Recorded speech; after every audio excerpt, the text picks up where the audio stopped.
we got something very interesting here, aka Powders. I thought I was about to watch a werewolf movie where we don't see the werewolf at the end and it's like very disappointing or something or other. What we watched instead, and we're talking Blumhouse's 2025 Wolfman. Quiet on the set. Camera speed. Sound production, take one. Action! That's available right now on Peacock. We have to talk about this movie because the reason why no one is running to this movie is, I guess, like during the premiere of the movie, they had a guy dressed up in a wolf something that is adapted from the movie. So they do a premiere and they're like, we need like a wolf character to be in the Wolfman premiere. And for some reason, it just didn't land. People made fun of it. It went viral. And then everyone ran away from this movie. AKA Patters, this is one of the greatest Wolfman, not werewolf, a man transforming into a wolf movies. This movie is visceral, it's perfect, it's dark, dreadful, well acted, well shot, violent, and scary as hell. And you root for a positive resolution. And as the movie marches on, you know that that's not possible. And then we get this deconstruction of the universal horror classics. Because previously, this crew, the guys behind this movie, did The Invisible Man. Now they're doing this. What's next? I don't know, but I am looking forward to it. This is one incredible flick. Let's hit that intro. Let's get into it. So there's an easy way to support the efforts of the film buff. Subscribe, support, leave a comment, guys. Wherever you're listening on this, interact, react. Let me know you're out there. I do my very best to get to every single comment, every single DM. It seems like the Film Buff podcast, for me, Peter A. DeLuca, your host, generates more one-to-one conversations. I just get a lot of DMs throughout social media, with people kind of wanting to pick my brain on some of my viewpoints. And with that type of influx, I am nothing but flattered that so many of you are out there and you're listening. Look, we're approaching 1,000 episodes. I've been at this for a long time. Like I was going through some of the history of this, and we've evolved the show as the years went on to really boil it down to a single movie conversation, or to develop threads so we can have long form dissections of some of our topics. Horror is a lot of what this podcast was built on. So when we come across horror movies that are from franchises or ideas or even viewpoints that we're very familiar with, you go in a little bit jaded. You go in thinking you've seen it all. Did I do that with this movie? Yes. Did I go into this movie thinking it was another werewolf movie that also went? So we had two werewolf movies, essentially. Now, again, one's werewolf, one's Wolfman. But two wolf human transformation movies that went viral for negative reasons. This might be it's almost like, because I do like the Anthony Hopkins, Benicio del Toro Wolfman too. I believe that was directed by Joe Johnston. That's a good movie too. These movies are great. The idea that we get a slow transformation, and it's somewhat of a trope going back to the original Wolfman movie. It's a slow transformation of a movie where someone loses their humanity and their connection to Earth and everything.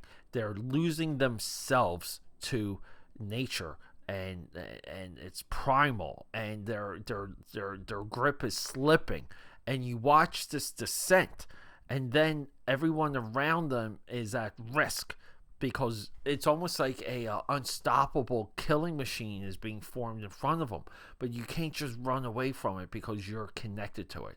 In this case, it's a father, and This is a 3-character movie. This is a single location movie. So much of this movie is in a house.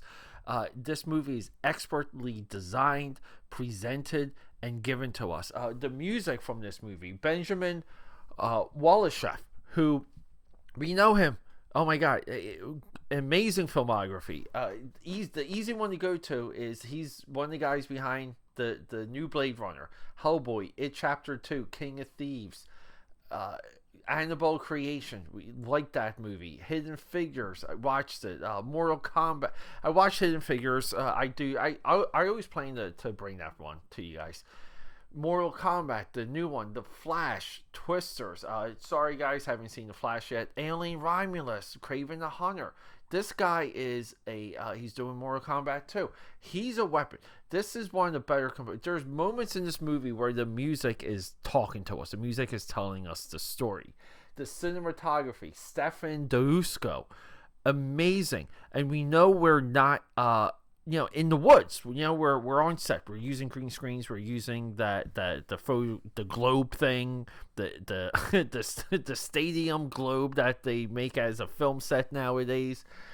We're using all the tricks, all the technology, because we're still making a movie for $30 million, which at times it feels it, but AKAPAD, this movie has such an emotional anchor that it defines everything that makes horror movies great, because horror movies are supposed to reflect us in it, and it is there. We don't want the fate. We know this guy's fate, and we don't want to see it happen. We don't want to see it unfold, because he's got a loving family. These individuals, it's crazy.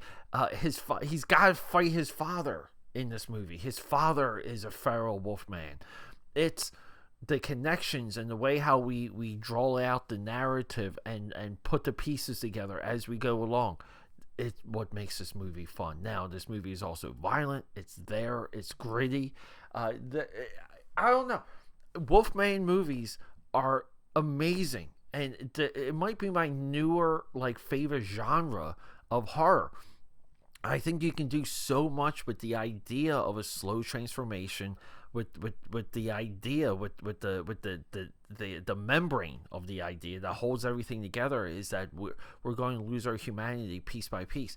The way how Leigh Whannell, this is our writer director, again behind Invisible Man.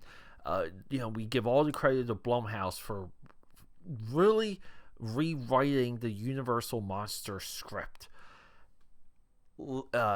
This guy, he gives us a tale that we know where it's going.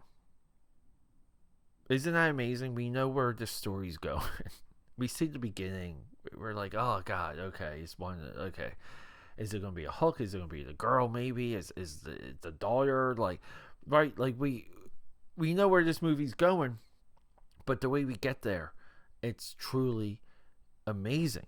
He understands the beats in a way that I think few writers do, and if he's a writer-director, he's writing his own blueprint.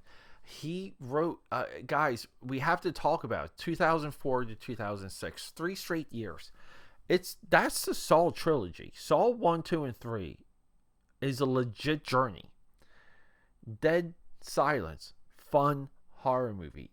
He gave us a Insidious trilogy, solid. Cooties, I think I did Cooties. He also wrote The Mule,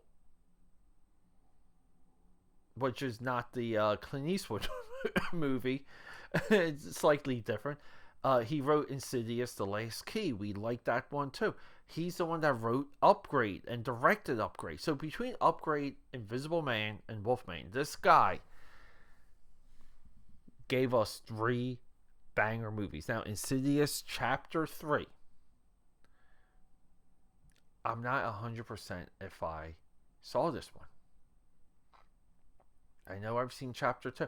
I get lost in the sauce a little bit, but he is a storysmith. This movie is his vehicle, and we're entertained. and I think we're better for it. I totally enjoyed the violence in this movie.